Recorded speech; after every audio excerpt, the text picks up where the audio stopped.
Hello everyone, welcome to IFS. अगर आप लोग सीयूईटी पीजी 25 के एग्जाम को टारगेट कर रहे हैं तो आप सभी को पता है कि सीयूईटी पीजी के लिए ऑनलाइन एप्लीकेशन फॉर्म स्टार्ट हो चुके हैं। अगर आप लोगों ने अभी तक ऑनलाइन फॉर्म नहीं फिल किया है तो मैं तो कहूंगा कि आप लोग फिल कर दीजिए। और उसके साथ साथ अगर आप लोगों को फॉर्म फिल करते वक्त कोई भी दिक्कत होता है तो डरने की जरूरत नहीं है। मैंने इस पर ऑलरेडी वीडियो बना रखा है कि आप लोगों को फॉर्म कैसे फिल करना है। तो फॉर्म फिल करने के दौरान एक बहुत इंपॉर्टेंट पार्ट है फी पे करना। तो आज के इस सेशन में हम इसी पर डिस्कस करने वाले हैं कि अगर आप लोग सीयूईटी पीजी 25 का एग्जाम देने जा रहे हैं तो आप लोगों को कितना फी पे करना पड़ेगा, आप लोग कितने सब्जेक्ट में अप्लाई कर सकते हो और उसके साथ साथ कितने पेपर के लिए कितना पे करना पड़ेगा, इस पर भी हम चर्चा करेंगे। तो चलिए इस सेशन को हम लोग स्टार्ट करते हैं। बट सबसे पहले बता दूं, मेरा नाम है विकास। तो चलिए आगे बढ़ते हैं। तो अगर आप लोगों का सब्जेक्ट मैथमेटिक्स है तो जब आप लोग फॉर्म फिल करोगे तो उस वक्त आपको एक बात बहुत ध्यान से याद रखनी है। अब बात क्या है? बात यह है कि मैथमेटिक्स के लिए आखिर सीयूईटी पीजी एग्जाम में पेपर कोड होता क्या है। तो आप लोगों को अगर नहीं पता तो चलिए मैं बता दूं, मैथमेटिक्स सब्जेक्ट के लिए आपका पेपर कोड है SCQP19। तो ध्यान रखना, जब आप लोग फॉर्म फिल करेंगे, अगर आप मैथमेटिक्स सब्जेक्ट लेना चाहते हैं तो आपका पेपर कोड क्या होना चाहिए? SCQP19 ही होना चाहिए। ठीक है, अब आगे बढ़ते हैं और उसके साथ साथ अब यहां पर चर्चा कर लेते हैं आप लोग कितने पेपर में अप्लाई कर सकते हैं। तो देखिए, अगर आप चाहे एक पेपर में अप्लाई करें या दो पेपर में अप्लाई करें, पेपर का मतलब सब्जेक्ट, तो आप लोगों को ना एक पर्टिकुलर अमाउंट पे करना होगा। जैसे कि फॉर एग्जांपल के लिए मान लीजिए किसी कैटेगरी के लिए 1200 या 1400 रुपए फी है, तो उस केस में आप चाहे एक पेपर में अप्लाई करें या दो पेपर में अप्लाई करें तो आपको 1400 ही पे करना पड़ेगा।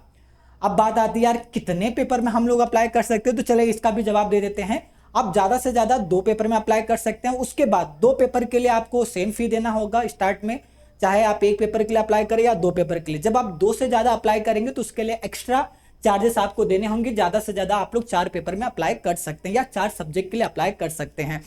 तो चलिए बात करते हैं किस कैटेगरी के लिए आप लोगों को कितना देना पड़ेगा। तो अगर मैं जनरल कैटेगरी की बात करूं तो यहां पर आप लोग देख सकते हो कि अप टू 2 पेपर्स, एक पेपर या दो पेपर, मतलब एक सब्जेक्ट या दो सब्जेक्ट के लिए अगर आप अप्लाई करते हो, मान लीजिए आप मैथमेटिक्स और फिजिक्स दोनों के लिए अप्लाई कर देंगे तो भी आपको 1400 रुपए देना होगा। अगर आप सिर्फ मैथमेटिक्स के लिए अप्लाई कर रहे हैं तो भी 1400 देना होगा। मान लीजिए आप मैथमेटिक्स और फिजिक्स अप्लाई कर चुके हैं और एक और सब्जेक्ट में एग्जाम देना चाहते हैं, से केमिस्ट्री, तो उस केस में आपको क्या दिया है, पर टेस्ट पेपर आपको 700 रुपीज पे करना होगा अगर आप जनरल कैटेगरी के स्टूडेंट हैं। और मान लीजिए अगर आप ओबीसी नॉन क्रीमी लेयर से हैं या ईडब्ल्यूएस से हैं तो उस केस में आपको अप टू 2 पेपर्स के लिए 1200 रुपए पे करना होगा। और उसके बाद जितने भी एक्स्ट्रा पेपर आप अप्लाई करना चाहते हो उसके लिए 600 रुपीज पर पेपर आपको देना है। ठीक है, SC ST या थर्ड जेंडर आप लोग हैं तो उस केस में दो पेपर तक के लिए आप लोगों को 1100 रुपए है। उसके बाद एक या दो पेपर जो एक्स्ट्रा आप लेंगे तो उसके लिए 600 रुपीज पर टेस्ट पेपर है। अगर आप PWD के कैंडिडेट हैं तो 1000 rupees up to 2 test paper, और उससे एक्स्ट्रा अगर आप अप्लाई करना चाहते हो तो 600 रुपये पर पेपर आपको देना पड़ेगा। ये तो बात हो गई कि जो इंडिया में रहते हैं और जो इंडिया के बाहर से रहते हैं या फॉरेनर हैं, NRI हैं, तो उनके लिए क्या कह सकते हैं। तो उसके लिए आपका यह है कि दो पेपर के लिए आप लोगों को 7000 रुपये पे करना पड़ेगा और दो से ज्यादा पेपर के लिए अगर आप अप्लाई करते हैं तो पर पेपर आपको 3500 रुपये पे करना पड़ेगा। और मैक्स टू मैक्स कोई एक स्टूडेंट 4 पेपर में एग्जाम दे सकता है। इस बात को भी आप लोगों को ध्यान रखना है। और रही बात, आप लोगों के मन में डाउट आ रहा होगा यार दो पेपर के लिए तो हमें सेम फी पे करना होगा, तो क्या हमें दो पेपर में अप्लाई करना चाहिए एक के बदले दो? तो मेरा सजेशन यही है ना कि आप जिस सब्जेक्ट को लेकर कॉन्फिडेंस है, जिस सब्जेक्ट में आपकी तैयारी ज्यादा है, जिस सब्जेक्ट में आप बहुत अच्छा कर सकते हैं, तो डेफिनेटली आप लोगों को उस सब्जेक्ट से अप्लाई करना चाहिए और उस सब्जेक्ट से आपकी MSc कंप्लीट करनी चाहिए।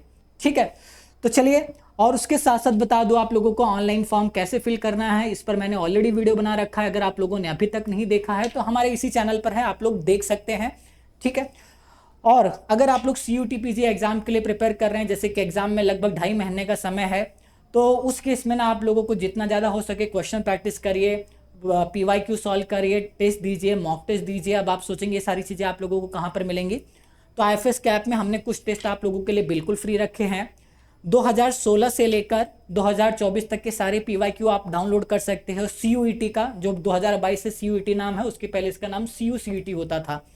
पेपर एनालिसिस देख सकते हैं, इससे आप पता कर सकते हैं कि कौन से टॉपिक से ज़्यादा क्वेश्चन आते हैं। और उसके साथ साथ रैंकर की स्ट्रेटेजी जान सकते हैं। रैंकर की स्ट्रेटेजी जानने का मतलब जिन्होंने CUET PG एग्जाम में बहुत अच्छा परफॉर्म किया है, टॉप की सेंट्रल यूनिवर्सिटी या टॉप की यूनिवर्सिटी से MSc कर रहे हैं या कर चुके हैं, उनकी स्ट्रेटेजी आप जानना चाहते हो तो उनकी वीडियो भी हमारे ऐप में बिल्कुल फ्री मिल जाएंगे। तो मतलब आप ये कह सकते हो CUET एग्जाम से रिलेटेड छोटी से बड़ी कोई भी जानकारी अगर आप लोगों को चाहिए तो अब आप लोगों को यहाँ वहाँ भटकने की बिल्कुल भी जरूरत नहीं है। क्यों नहीं है? क्योंकि ये सारी चीजें आप लोगों को IFS के ऐप में मिल जाएंगी। तो अगर आपके पास अभी तक IFS का ऐप नहीं हो तो फटाफट डाउनलोड करिए, अपने आप को रजिस्टर करिए। रजिस्टर करने के दौरान आपसे पूछा जाएगा कि भाई आपका एग्जाम क्या है, तो आपको एग्जाम क्या सेलेक्ट करना है, CUET PG मैथमेटिक्स सेलेक्ट करना है। ठीक है, तो चलिए आज के सेशन में इतना ही। उम्मीद करता हूँ सेशन आप लोगों को अच्छा लगा हो। अगर आप लोग हमारे चैनल पर नए हैं तो चैनल को सब्सक्राइब कर दीजिएगा ताकि जो CUET के लिए हम लोग डेली कंटेंट लेकर आ रहे हैं आप लोगों तक पहुंचता रहे। तो चलिए, thank you so much and bye bye.